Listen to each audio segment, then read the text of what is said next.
2024 निर्वाचन ପାଇଁ ବେଙ୍ଗାଲି विधानसभा निर्वाचन मंडल भारतीय जनता पार्टी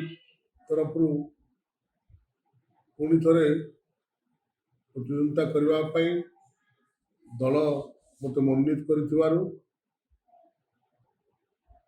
भारतीय जनता पार्टी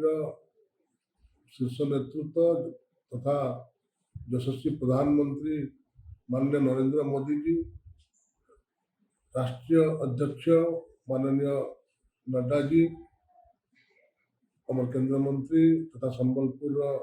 सांसद प्रार्थी माननीय धर्मेंद्र प्रधान जी तथा भारतीय जनता पार्टी राज्य सभापति माननीय श्री मनमोहन सामल महोदय को तथा समस्त वरिष्ठ नेतृमंडली को धन्यवाद जनाऊँ, कृतज्ञता जनाऊँ। तत्संगे संगे बेंगाली निर्वाचन मंडल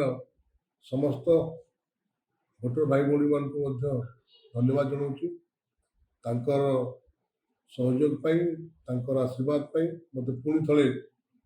आज दल मनोनीत कर निर्वाचन में लड़वा पाई आशा विश्वास एथर बेंगाली निर्वाचन मंडल समस्त जनसाधारण मत सहयोग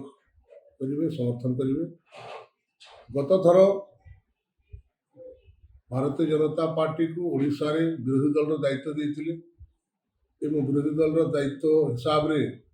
विधानसभा आम ओडिशार विभिन्न समस्या को विरोध कर सरकार को चाप सृष्टि करिचु। सरकार वर्तमान आउ ठीक ढंग से चली ना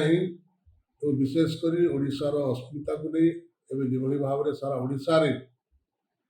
भारतीय जनता पार्टी प्रति लोक मन बढ़ाई विशेषकर यशस्वी प्रधानमंत्री को जो भाव में समर्थन कर गारंटी को विकास गारंटी को आज ओडिशार बहु परिमाण लोक ग्रहण करने आगे आसछंती। स्पष्ट जना पड़ी ओडिशा रे गोटे परिवर्तन स्वर शुभिला निश्चित भाव में ओडिशा रे चलित निर्वाचन 2024 परिवर्तन हम डबल इंजन सरकार हम ओडिशा रे मोदी सरकार।